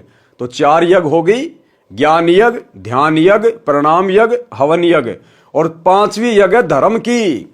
हम सभी भगत भाई बहन आज अपने गुरुदेव भगवान की गैर हाजिरी में प्रतिदिन अपने गुरुदेव भगवान को घर पर भोग लगा रहे हैं। ये हमारा सबसे बड़ा धर्म यज्ञ है। इसके उपरांत यदि साथ संगति में कोई सेवा चलती है, सभी भाई बहन मिलकर अपने सामर्थ्य के अनुसार सहयोग करते हैं, वो भी हमारा धर्म यज्ञ में गिना जाता है। और जब हमारे गुरुदेव भगवान हमारे समक्ष होंगे, उस समय हम सभी भगत भाई बहन अपने सामर्थ्य से बढ़कर उनके चरणों में अपने आत्म कल्याण के लिए दान धर्म करेंगे, फिर वो हमारा धर्म यज्ञ होगा। आपके घर पर कोई भगत भाई बहन आ गए, आपने उनको प्रेम से भोजन भंडारा करवा दिया, वो आपका धर्म यज्ञ हो गया। कहीं साथ संगति है, कहीं समागम है, वहां पर आपने अपना सहयोग कर दिया, आटा, दाल, चावल, चीनी, कुछ भी, वो आपका धर्म यज्ञ हो गया। लेकिन वो जगह सही होनी चाहिए। जैसे आज वर्तमान में हमारे गुरुदेव भगवान इसार जेल में बैठे हुए हैं, और यदि हम उन आश्रमों में जा जाके और जो दान धर्म का पैसा अपने गुरुजी को देना चाहिए, सुपात्र को देना चाहिए, ज्योति पाठ और दान का पैसा, वो यदि हम गुरु की गैर हाजिरी में किसी थर्ड पर्सन को देते हैं, किसी भगत को देते हैं, तो भाई और बहनों, वो कुपात्र को दिया गया दान माना जाता है, कुपात्र को। इसलिए हम भगत भाई बहनों ने वर्तमान कलयुग की बिचली पीढ़ी में केवल राजा जनक की तरह भावनाओं में बहकर अपनी भक्ति का सत्यानाश नहीं करना। आज यदि हम अपने गुरुदेव के हाथों में दान धर्म नहीं कर पा रहे हैं, तो इस बात का तो गुरुदेव को भी पता है कि जेल में आके थोड़े ना देंगे, और जेल में इनसे ज्योति पाठ का पैसा लेके मैं क्या करूंगा। तो आज तो हमारे सामने ऐसी विशेष परिस्थितियां पैदा हो रखी हैं, तो ऐसी परिस्थितियों में यदि हम दान धर्म नहीं कर पाते हैं तो हमें दोष नहीं लगता। ऐसी परिस्थितियों में हम ज्ञान को आधार बनाकर मर्यादा में रहकर भक्ति करें। अन्यथा साधु भूखा भाव का, धन का भूखा नहीं। परमात्मा हमारे धन का भूखा नहीं है, हमारे ज्योति पाठ के पैसों का भूखा नहीं है। वो मालिक है जिसने 21 ब्रह्मांड इस काल को भीख में दे रखा है, दान में दे रखा है, वो हमारे 10, 15, 20, 50 हजार लाख रुपए का भूखा नहीं है। और जो हम अपने गुरुदेव को देते हैं, वो भी तो हमें गुरुदेव ने दिया है। हमारे संस्कारवश जैसे भी कोई नौकरी है, कोई काम धंधा है, कोई व्यापार है, कोई बिजनेस है, वो भी तो उसी ने दिया हुआ है। उसी की रजा से कमा कमा के हम उनको दे रहे हैं। जो गुरुदेव धर्म में लगाते हैं, हमारे उससे पुण्यों में वृद्धि होती है। तो ये कलयुग की बिचली पीढ़ी है भाई और बहनों, हमने जोश में आकर अपना होश नहीं खोना है। भगत ने दान धर्म करना है, लेकिन करना किसको? सुपात्र को। सुपात्र कौन? केवल सतगुरु रामपाल जी भगवान। तो हमने अपने गुरुदेव का इंतजार करना चाहिए। और जिन जिन लोगों ने इन आश्रमों में जाके कुपात्रों को, इन कोऑर्डिनेटरों को, गुरुजी के परिवार को जो दान धर्म दिया है, आप सबकी आंखों के सामने उन कुपात्रों ने आपके दान धर्म का जमकर दुरुपयोग किया है। क्योंकि भाई और बहनों, परमात्मा की वाणी कभी झूठ नहीं हो सकती कि सुपात्र को दिया गया दान फलेगा, कुपात्र को दिया हुआ नहीं फलेगा। तो संगत ने तो इन आश्रमों में कुपात्रों को दे दिया, और उन कुपात्रों ने फिर आपके पैसों का दुरुपयोग किया। धनाना गांव में करोड़ों रुपये का बैडमिंटन का स्टेडियम बना दिया, गया पैसा पानी में। धनाना आश्रम में 200 एकड़ जमीन में बहुत बड़े हॉस्पिटल का काम शुरू कर दिया, गया करोड़ों रुपया पानी में। हरियाणा के जाट आरक्षण में करोड़ों रुपया दे दिया उन अपने समाज वालों को चंदे के रूप में, गया करोड़ों रुपया पानी में। गैंगस्टर आनंदपाल सिंह की सीबीआई जांच के लिए 5 लाख रुपया राजपूत करनी सेना को दे दिया, गया भक्तों का दान पानी में। हरियाणा के गोहाना जाट महासभा का 5वां फ्लोर गुरुजी का बड़ा लड़का बनवा रहा है 1 करोड़ की लागत से, गया करोड़ों रुपया पानी में। गांव वालों के लिए रोडें बना दी, बसें चला दी, एम्बुलेंस चला दी, आश्रम में दुनिया भर के पाखंड शुरू कर दिए, राजनीति में पैर फंसा लिया, गया भक्तों का दान धर्म पानी में। तो परमात्मा का वचन झूठ नहीं हो सकता, इसलिए अगर आपने दान धर्म भी करना है तो योग्य जगह देखो कि आपके दान धर्म का क्या किया जाएगा, कहीं आपके कर्म तो नहीं फोड़े जाएंगे। अन्यथा आपने अपने गुरुजी के आने का इंतजार करना चाहिए। आप कितने बड़े अरबपति हैं, खरबपति हैं, उस समय अपने गुरुजी को देना दिल खोल के। उनकी गैर हाजिरी में कुपात्रों को देके अपने कर्म मत फोड़ो, ये परीक्षा का समय है। परमात्मा हर पॉइंट पर हमारी परीक्षा लेगा, हर पॉइंट पर, कि मैंने इनको 30 साल से क्या समझाया कि गुरु बिन माला फेरते, गुरु बिन देते दान, गुरु बिन दोनों निष्फल है, चाहे पूछो वेद पुराण। एक भगत जी ने कहा कि वाणी तो ये कह रही है कि गुरु बनाकर दान देना चाहिए, तो हमने तो सतगुरु रामपाल जी को अपना गुरु बना रखा, उसके बाद आश्रमों में दान दे रहे हैं। भैया अच्छी बात है, लेकिन गुरु ने यह कब कहा कि गुरु बनाने के बाद फिर तुम कुपात्रों को आंख बंद करके दान दे दो? आपने तो गुरु बना लिया ना, तो रोड के ऊपर जो भिखारी रहते हैं उनको भी दे दो दान। क्यों नहीं देते उन भिखारियों को आप 4 रुपए, 5 रुपए, 10 रुपए? आपको पता है कि अगर ये मेरे पैसे का दुरुपयोग करेगा तो मुझे सजा भोगनी पड़ेगी। क्यों भाई, आपने तो गुरु बना रखा ना, दे दो भिखारी को दान। ठीक इसी प्रकार गुरु बनाने के बाद भी ये देखा जाता है कि सामने वाला सुपात्र है या कुपात्र है, आंख बंद करके दान नहीं दिया जाता। तो 90% संगत ने गुरुजी की गैर हाजिरी में इस परीक्षा के समय में ज्ञान को आधार ना बनाकर अपने जमकर कर्म फोड़ लिए हैं। इसी प्रकार भक्ति मार्ग में नाम तो बीज है, और जो यज्ञ हैं 5 यज्ञ, धर्म यज्ञ, ध्यान यज्ञ, हवन यज्ञ, प्रणाम यज्ञ और ज्ञान यज्ञ सिंचाई का कार्य करती हैं। यदि दीक्षा लेकर यज्ञ नहीं की तो भक्ति सफल नहीं होती। पारक के अंक की वाणी नंबर 1209 में 5 यज्ञ बताई हैं। अब ये 5 यज्ञ करने के लिए भाई और बहनों हमें किसी आश्रम में जाने की जरूरत नहीं है। यदि हमारे गुरुदेव आश्रम में हैं तो हम लाख बार जाएं, लेकिन जैसे वर्तमान समय 2024 गुरुदेव हिसार जेल में बैठे हैं, हमने ये 5 यज्ञ करने के लिए किसी आश्रम में जाकर धक्के खाने की जरूरत नहीं है। गुरुदेव ने अनेक बार सत्संगों में समझाया कि जिस दिन घर घर में 5 यज्ञ शुरू हो जाएंगी, घर घर में, आश्रम में नहीं, जिस दिन इस ज्ञान को समझकर पुण्यात्माएं घर घर में 5 यज्ञ शुरू कर देंगे, इस धरती पर सतयुग जैसा माहौल हो जाएगा, सतयुग जैसा। गुरुदेव ने घर पर 5 यज्ञ करने का आदेश दिया है। अरे हम नाम दीक्षा लेते हैं, हमें गुरुदेव का फोटो मिलता है, हमारे को घर पर गाय या भैंस के घी का खड़ी बत्ती वाला दीपक जलाने के लिए कहा जाता है, दंडोत करने के लिए कहा जाता है। कहां पे? अपने घर पे। हमें प्रतिदिन 5 यज्ञ करने का आदेश दिया जाता है ना, तो आश्रम में हम कितनी बार जाते हैं? महीने में 1 बार या 2 बार। तो क्या घर पे 5 यज्ञ ना करें? अगर हम घर पे 5 यज्ञ करेंगे तो क्या हमारी यज्ञ सफल नहीं होगी? हमें तो गुरुजी ने रोजाना 5 यज्ञ करने का आदेश दिया ना, तो रोजाना तो हम आश्रम में जाके कर नहीं सकते, रोज तो हम आश्रम में जा नहीं सकते, तो हमने अपने घर पे 5 यज्ञ करने पड़ेंगे ना। तो हम गुरुजी की गैर हाजिरी में क्यों धक्के खाएं, क्यों भटकें, जब 5 यज्ञ हम आसानी से अपने घर पे कर सकते हैं। अरे घर पर शांति से बैठ के सत्संग सुनो, 3 समय की आरती करो, अपना सुमरण करो, मन लगा के करो, ध्यान से करो, आपकी 2 यज्ञ बन गई, ज्ञान यज्ञ और धर्म यज्ञ। सभी भाई बहन परमात्मा की पुस्तकों पर जो वीडियो बन रहे हैं, विशेष संदेश पर जो वीडियो बन रहे हैं, इनको ध्यान से सुनते हैं, हमारे दोनों यज्ञ बन रहे हैं, ज्ञान यज्ञ और ध्यान यज्ञ। अपने गुरुदेव को हम दंडवत प्रणाम करते हैं। अष्ट अंग से दंडवत प्रणामा, संध्या प्रातः करो निष्कामा। हमारा जो है वो प्रणाम यज्ञ बन रहा है। अपने घर पर हम रोजाना 24 घंटे देसी घी की जोत जला रहे हैं, हमारा हवन यज्ञ बन रहा है। और अपने गुरुदेव भगवान को रोजाना भंडारा लगा रहे हैं, भोग लगा रहे हैं, भोग की आरती के साथ। इससे बड़ा धर्म यज्ञ और संसार में क्या होगा? तो जो मूर्ख प्राणी होगा, जो गुरु जी की गैर हाजिरी में पांचों यज्ञ करने के लिए आश्रमों में धक्के खाएगा। हाँ, यदि आप पिकनिक मनाने के लिए, टाइम पास के लिए, मनोरंजन के लिए, मन बहलाने के लिए यदि आप आश्रमों में जाते हैं तो आप जियों का स्वागत है। अन्यथा भक्ति तो आप अपने घर पे रह के कर सकते हैं। ये भक्ति जंगल में करने वाली नहीं है, आश्रम में जाके करने वाली नहीं है। ये भक्ति परमात्मा ने हमें घर में रहकर करने वाली दी है, घर में रह के करने वाली। गरीब दान ज्ञान प्रणाम कर, होम जो हरि के हेत।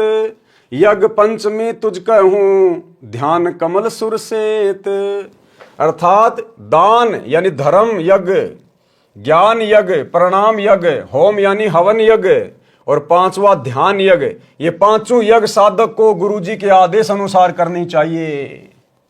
और गुरुजी ने हम सबको आदेश दिया हुआ है कि पांचों यज्ञ आपने अपने घर पे प्रतिदिन करनी है। और जिस दिन ये पांचों यज्ञ घर घर शुरू हो जाएगी, इस पृथ्वी का माहौल बदल जाएगा, सतयुग जैसा माहौल हो जाएगा।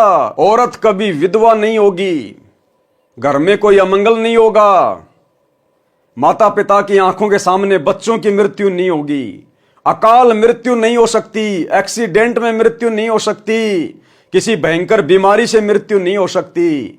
जबकि आज ये सारे कहर शतलोक आश्रम मैनेजमेंट हरियाणा वालों पर, जो इन आश्रमों में जा जाकर कुपात्रों को दान धर्म दे रहे हैं, इन सब की दुर्गति हो रही है, सब की। केवल सत्सेवक भाई बहन हैं जो परमेश्वर के विधि विधान से पांचों यज्ञ अपने घर पे करते हैं, गुरु को इष्ट मानकर। आज हम भगत भाई बहनों का उंगली का नाखून भी नहीं उतरने दे रहा सतगुरु, नाखून भी। अगर आपको सतयुग जैसा सुख देखना है तो सतसेवकों के घरों में देखो, सतसेवकों के घरों में आत्मिक सुख। तो भाई और बहनों, एक छोटा सा सत्संग गुरुदेव का, जिसमें गुरुदेव ने स्पष्ट कर दिया कि जिस दिन आप इस ज्ञान को समझकर घर घर में पांचों यज्ञ करना शुरू कर दोगे, आश्रम में जाकर नहीं, घर घर में, फिर देखना। सुनिए। पुणात्मा, देखो परमात्मा की रजा आपके ऊपर कैसी है। थोड़ी सी गर्मी होती है, परमात्मा बच्चा अपनी प्यारी आत्माओं के अमृत बरसा देते हैं, ठंड सी कर देते हैं कि ताकि ये बच्चे परमात्मा की मेरी महिमा को सुन लें। यदि अच्छी ठंड कर दी तो तुम सारे लटके लेने लग जाओगे, न पड़े बैठे बैठे सोओगे।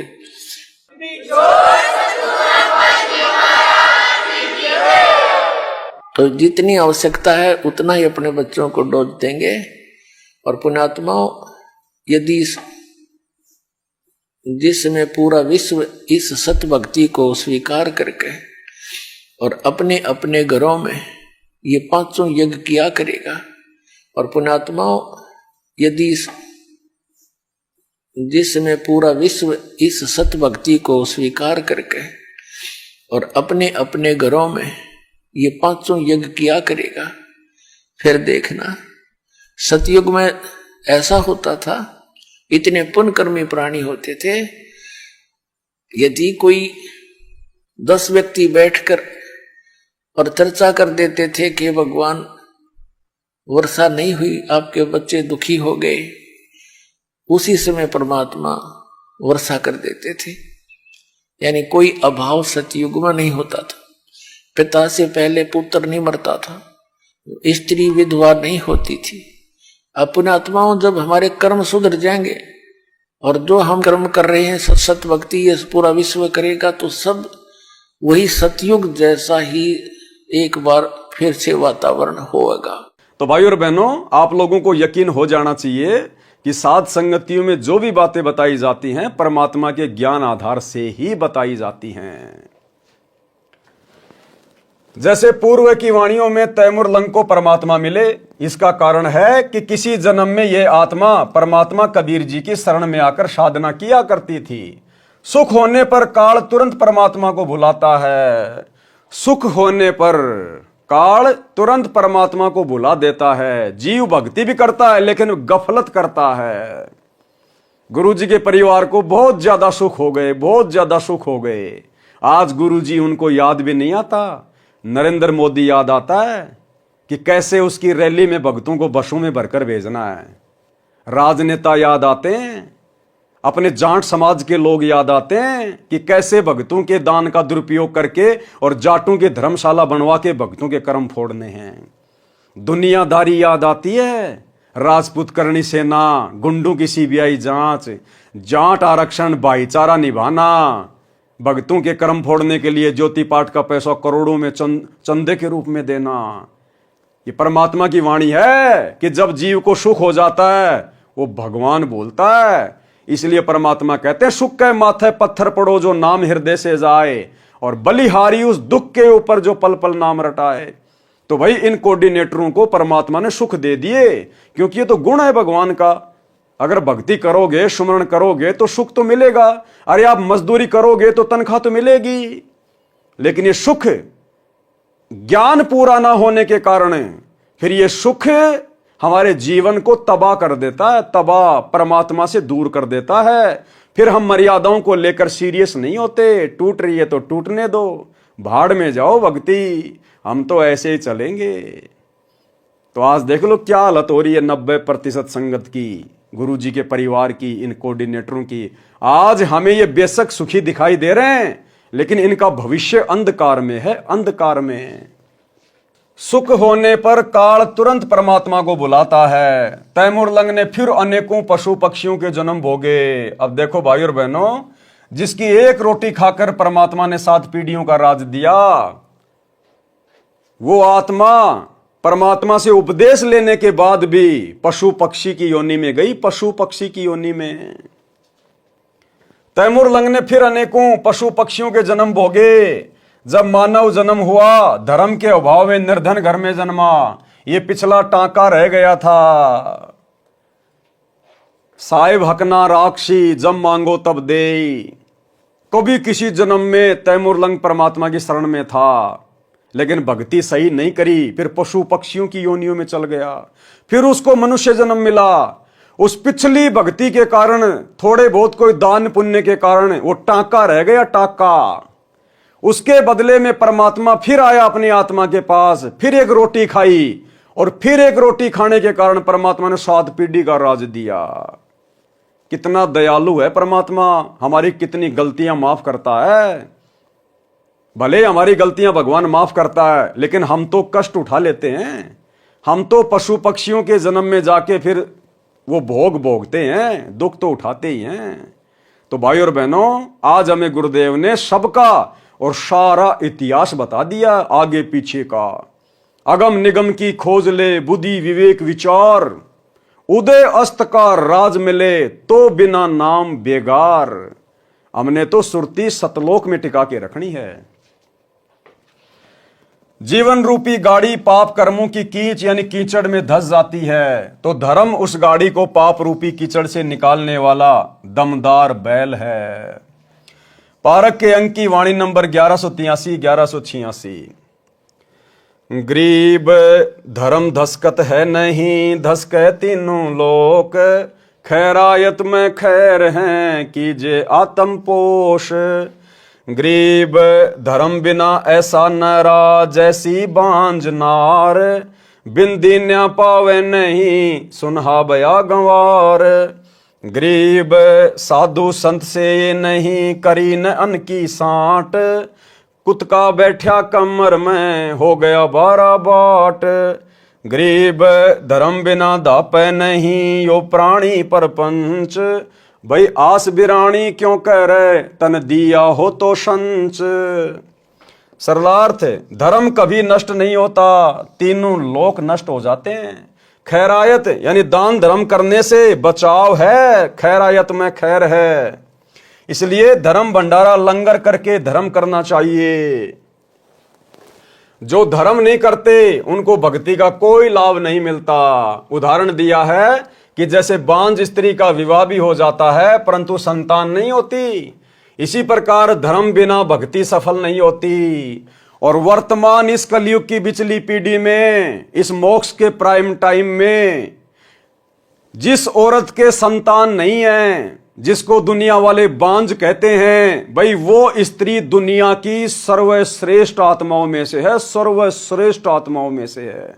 उसके समान भाग्यवान स्त्री धरती पर कोई नहीं है। अगर उसको ज्ञान हो और सतगुरु की शरण प्राप्त हो और यदि वो मर्यादा में रह के भक्ति पर लग जाए, उस स्त्री से बढ़कर भाग्यवान स्त्री ब्रह्मा विष्णु महेश के घर में भी नहीं है। उसका तो कोई पिछला लेन देन ही नहीं है, कोई ऋण संबंधी नहीं है। अगर वो मर्यादा में रह के भक्ति करेगी, उसका तो पक्का शतलोक में नंबर है, पक्का। तो भाई और बहनों, जगत की और भगत की सोच में रात दिन का अंतर होता है, रात दिन का। जैसे बांझ स्त्री का विवाह भी हो जाता है परंतु संतान नहीं होती, इसी प्रकार धर्म बिना भक्ति सफल नहीं होती।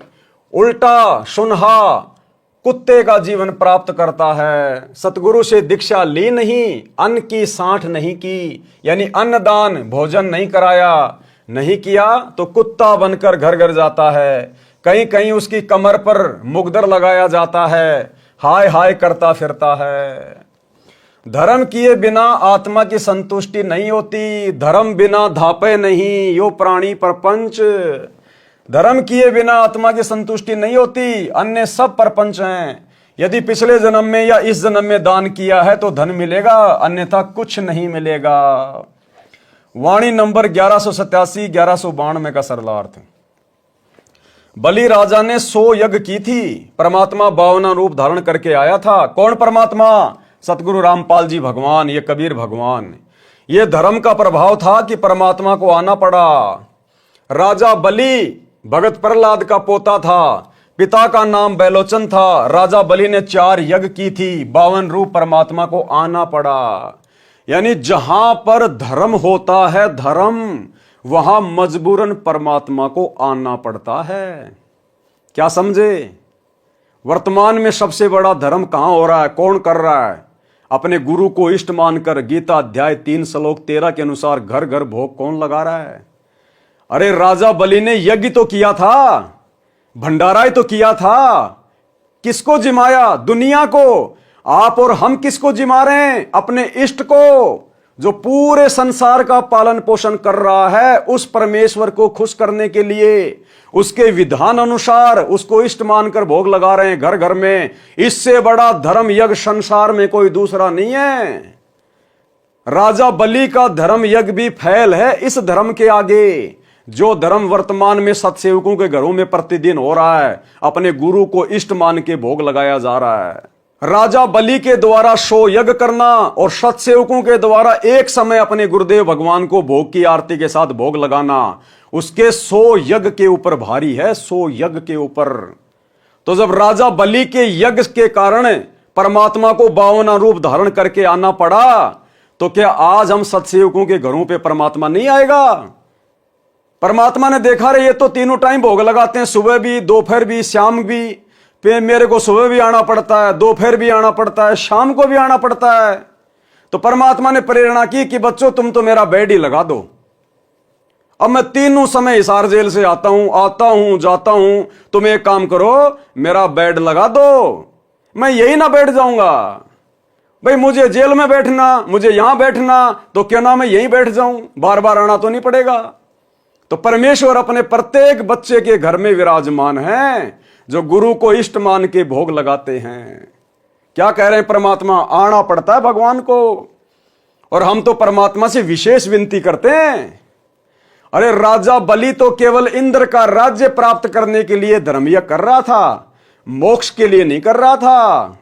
उसको तो पता भी नहीं था भगवान कौन है, भक्ति क्या है, मोक्ष क्या होता है। आप और हम तो निस्वार्थ भाव से अपने आत्म कल्याण के लिए, गुरु को प्रसन्न करने के लिए ये धर्म यज्ञ कर रहे हैं, भोग लगा रहे हैं। इंद्र का राज्य प्राप्त करने के लिए नहीं। थूकते हैं हम इंद्र के राज्य के ऊपर अपने गुरुदेव भगवान की आज्ञा अनुसार। तो ऐसी जगहों पर तो परमात्मा परमानेंट सेट हो जाता है, परमानेंट, एक क्षण के लिए भी दूर नहीं होता उस घर से।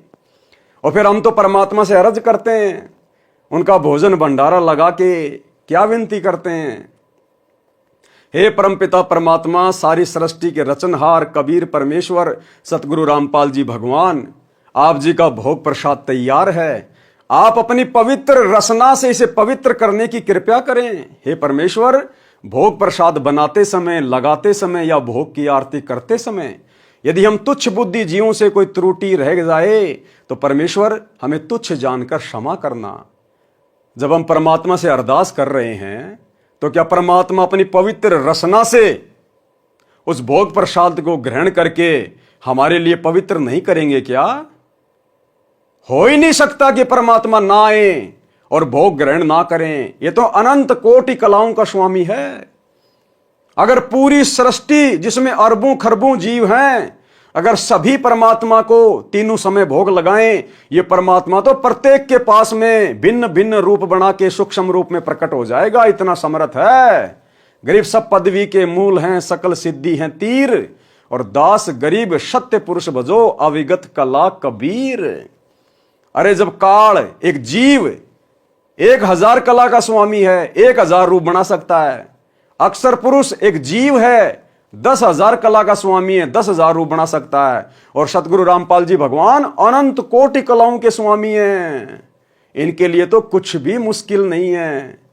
तो भाई और बहनों, परमात्मा को आना पड़ता है और आना नहीं पड़ता। अब तो परमात्मा सत्सेवकों के घर में परमानेंट पैर जमा के बैठ गए, परमानेंट पैर जमा के, कि क्या करूंगा जाके, थोड़ी देर बाद में फिर आना पड़ेगा दोपहर को, फिर शाम को आना पड़ेगा, भंडारे का भोग लगाएंगे, फिर रात को सोऊंगा तब दूध का भोग लगाएंगे, सुबह उठते ही नाश्ते का भोग लगाएंगे। तो क्या करूंगा, बार बार आऊंगा जाऊंगा, क्यों ना यहीं विराजमान हो जाता हूं। अरे वाह, बेड भी लगा दिए बहुत बढ़िया बढ़िया, रोजाना चादर वगैरह बिछती है, या सप्ताह में एक बार मेरे बच्चे मेरे कपड़े चेंज कर रहे हैं। अरे सारी व्यवस्था कर रखी है इन्होंने तो मेरे लिए। अति प्रसन्न, अति प्रसन्न, और परमात्मा विराजमान। और ये चाहिए भगत को, और क्या चाहिए। अरे जब परमात्मा बलि की यज्ञ में गए और परमात्मा ने कहा कि बेटा, मैंने वर्तमान इंद्र को, इंद्र की जो पदवी है वो दे रखी है, उसको अपना राज्य करने दे। जब इसका राज्य समाप्त होगा तब मैं तेरे को इंद्र का राज्य दूंगा, तब तक मैं तेरे को पाताल लोक का राज देता हूं। तो बलि ने क्या कहा कि परमात्मा एक वचन दो मुझे। बोला भाई बोल। बोला जब तक मैं पाताल लोक में रहूंगा, पाताल का राज करूंगा, आप मेरे द्वार के आगे 52 रूप में सदा खड़े रहेंगे। देखो, मांगना भी नहीं आया उसने, क्या मांग लिया मूर्ख आदमी ने, कि आप मेरे दरबार के आगे 52 रूप में खड़े रहेंगे। अरे कम से कम यह कह देता कि भगवान आप मेरे सिंहासन पर सूक्ष्म रूप में विराजमान रहेंगे, आप सदा मेरे ऊपर आशीर्वाद बना के रखेंगे। हे भगवान, आपके दिए हुए महल में आप विराजमान रहेंगे। लेकिन क्या मांगा कि मेरे द्वार के आगे खड़े रहेंगे।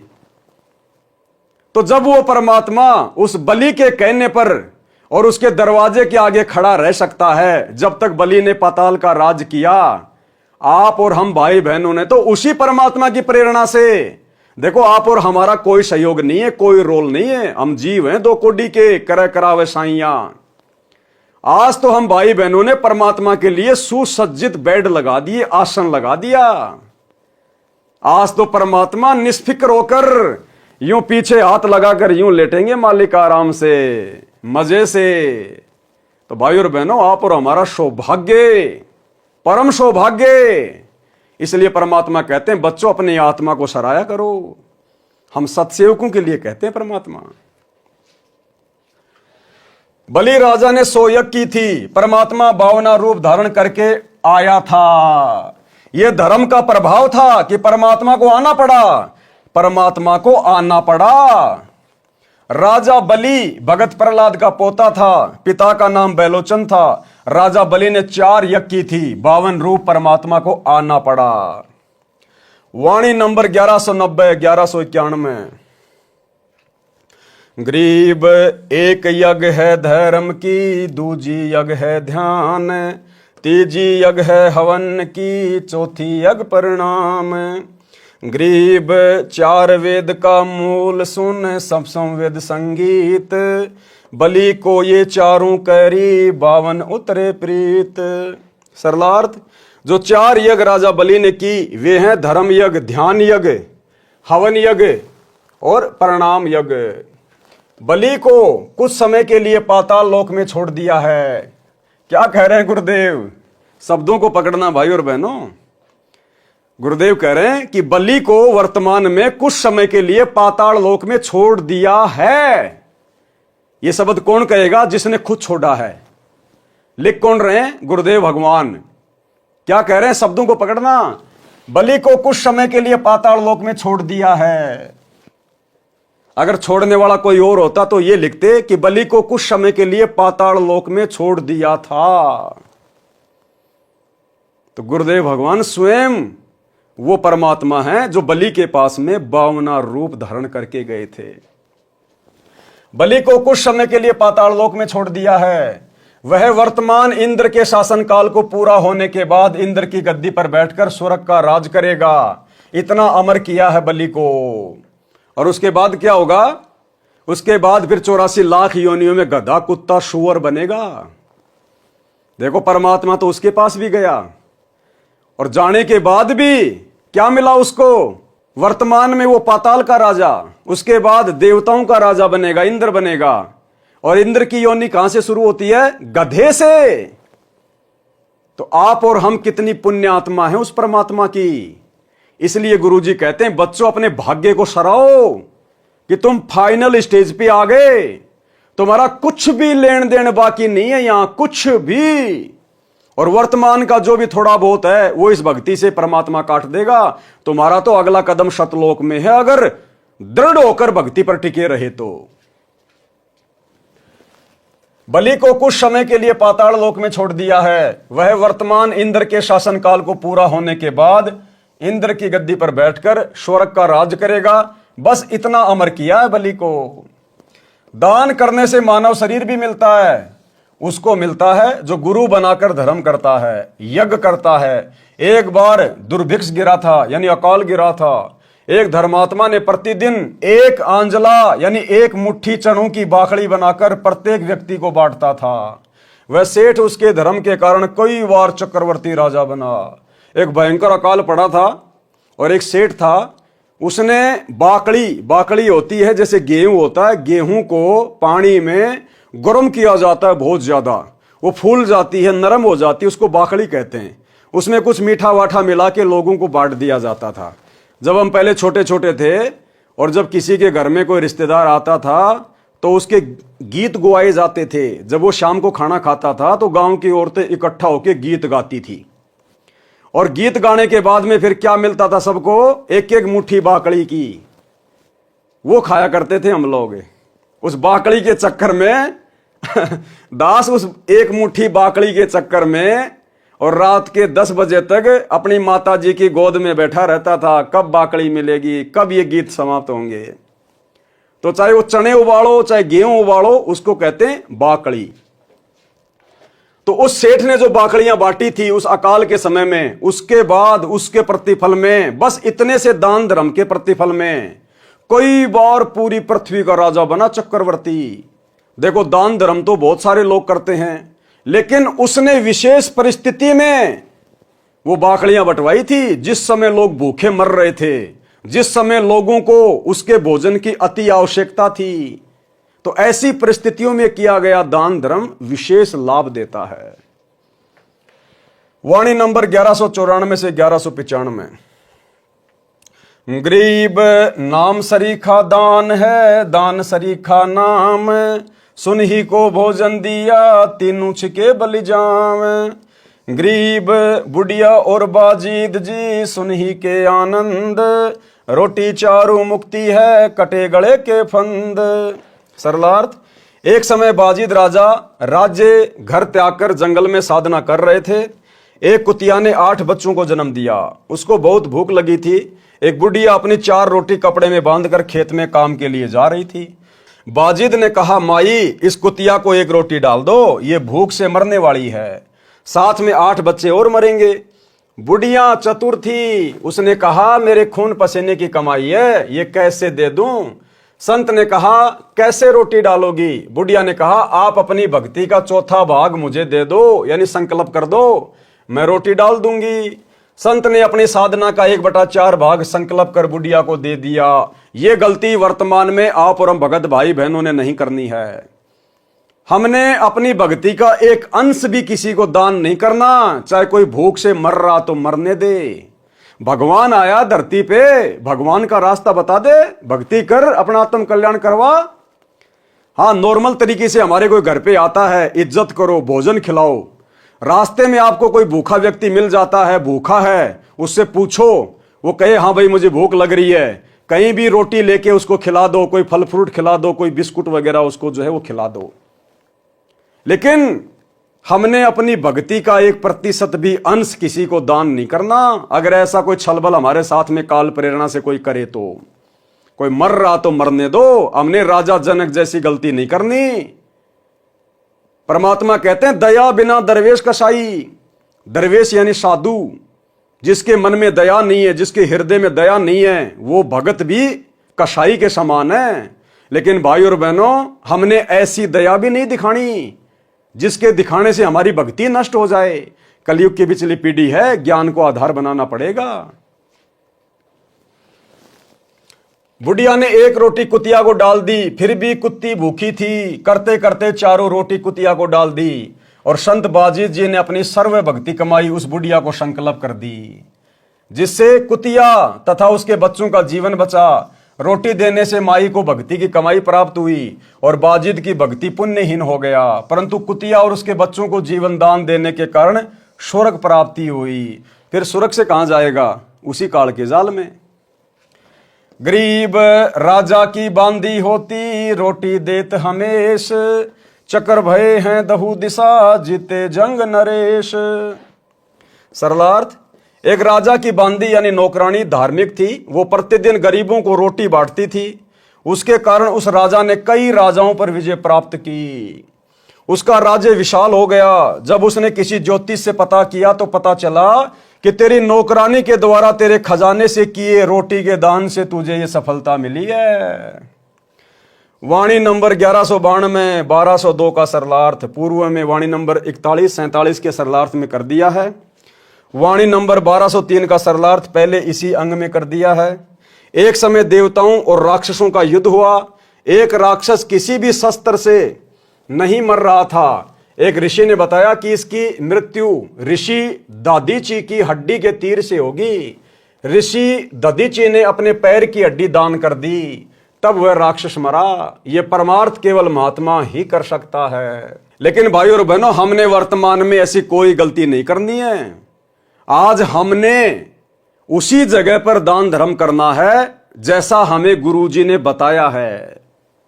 आज दान धर्म केवल हमने अपने गुरुजी के चरणों में करना है, अपने गुरुजी के अनुसार करना है। आज हमने भावनाओं में नहीं बहना। आज हमने मान बढ़ाई में नहीं आना। चाहे आपके पास में 1 करोड़ रुपया क्यों ना हो, अगर आपने चंदे के लिए 1 रुपया भी दे दिया, उसी समय भक्ति खत्म हो जाएगी। आज हमें जैसा गुरुजी कहेंगे हम वैसा ही करेंगे, 1 कदम भी उससे बाहर नहीं चलेंगे। दान धर्म करने की सही जगह कहां है? हमारे गुरुजी के चरण कमल, बस वहीं करेंगे। अगर किसी को भक्ति चाहिए, कोई दुखी है, कोई परेशान है, गुरुजी का एड्रेस बता दो, भैया सत्संग सुनो, नाम ले, भक्ति कर। हाँ, जैसे हम सुखी हुए वैसे तुम भी सुखी हो जाओगे। अब हमने अपने टायर की हवा दूसरे के टायर में नहीं डालनी। जहां से हवा डलती है उसका एड्रेस बता दो। अपनी वित्तीय स्थिति के अनुसार सच्चे मन से दान किया जाए, वह वास्तव में दान फलता है। टोपी यानी सिर पर पहनने वाला, सर्दी से बचने वाला टोपा दान ही किया जाए। यदि अधिक दान करने का सामर्थ्य नहीं है तो वो यही फल देगा। कोपीन जो साधु लंगोट पहनते हैं, जो 6 इंच चौड़ा 3 फुट लंबा कपड़े का टुकड़ा होता है, यदि अधिक दान करने का सामर्थ्य नहीं है तो सच्ची श्रद्धा से इतना भी दान लाभ देगा। लेकिन हमने वर्तमान में टोपा टापा कोपिन कापिन कुछ दान नहीं करना। कोपिन का मतलब होता है अंडरवियर और टोपे का मतलब होता है जो सिर पे पहनते हैं सर्दी में टोपा। हमने वैसे किसी को दान नहीं करना। हाँ, यदि आपके घर पे आपके पास में टोपा है, एक्स्ट्रा है और आपसे यदि कोई मांग रहा है तो उसको दे दो, उसमें दिक्कत नहीं है। ऐसा नहीं है आपने 10-20 टोपे खरीद लिए और मार्केट में जाके दान करने लग गए कि मुझे लाभ होगा, हैं, मेरा धर्म हो जाएगा, सारी भक्ति का सत्यानाश हो जाएगा। भक्ति का सत्यानाश है। हमने इस प्रकार से पुण्य प्राप्ति के मकसद से हमने अपनी मर्जी से कोई दान धर्म नहीं करना किसी भी चीज का। कोई भिखारी आता है आपके घर पे, खाना मांगता, खिला दो। घर से खाना बना के बाहर जाके नहीं बांटना। आपके घर पर कोई आया जिसके पास में कपड़े नहीं है, आपके पास में एक्स्ट्रा कपड़े हैं, उसको दे दो। बिना सिले हुए कपड़े नहीं देना। उस कपड़े को बेच के आपके पैसे का दुरुपयोग कर देगा। पहना हुआ कपड़ा देना है, फटा पुराना, ताकि वो दुरुपयोग ना कर सके। बहुत सोच समझ के हमने एक एक कदम उठाना है, भावनाओं में नहीं बहना बिल्कुल भी। एक बार दान करना शुरू करें, परमात्मा बरकत लाभ देने लगेगा। फिर दान की मात्रा बढ़ाते जाएं। कहां? अपने गुरुदेव के चरणों में, अपने गुरुदेव के हाथों में, अपने गुरुदेव के रहते सहते उनकी आज्ञा अनुसार।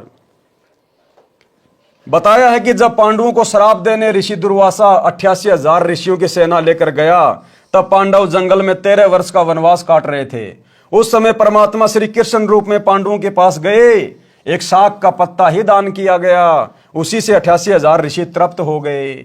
इससे लघु दान और क्या हो सकता है। जितना घर पर बचा था सब दान कर दिया। ऐसा दान जो सच्चे और समर्पण भाव से किया जाता है पूरा लाभ देता है। तो भाइयों और बहनों, आज के वीडियो में केवल इतना ही। कल रात्रि 8 बजे दास के Facebook page Pawan Das is live के ऊपर सभी भगत भाई बहन फिर से लाइव जुड़िए। अगले वीडियो में परमेश्वर हमें किस प्रकार की शिक्षाएं देंगे, क्या इस पुस्तक में आगे लिखा हुआ है, ये हम कल रात्रि के वीडियो में जानेंगे, देखेंगे, समझेंगे और अपने जीवन में इन समस्त बातों को लागू करेंगे। देखो, गुरुदेव भगवान ने लिख दिया, दास उनकी सत प्रेरणा से आपको पढ़ा रहा है, दिखा रहा है, आपने सुन लिया और अमल ना आपने किया ना मैंने किया, तो हम दोनों परमात्मा के दोषी हैं। तो यदि गुरुदेव भगवान ने इतनी मेहनत की है, इतना समय इस पुस्तक को लिखने में लगाया है, किस लिए? आप और हमारे लिए, कि हम इन उपदेशों को अपने जीवन में ढालें और भक्ति को सफल करें।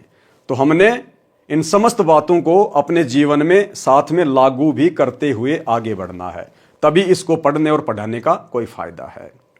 और हम गुरुदेव भगवान से प्रार्थना करते रहें, विनती करते रहें कि परमात्मा आप समर्थ हैं, हम 2 कोटि के जीव हैं मालिक, आप दया करना परमात्मा, आप हमारे जीवन में इन समस्त बातों को लागू करवाने की शक्ति देना।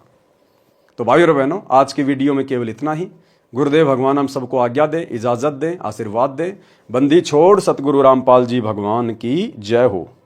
भाई जो गुरु बचन पे डट के, कट गे फंद 84 के, कट गे फंद 84 के, कट गे फंद 84 के।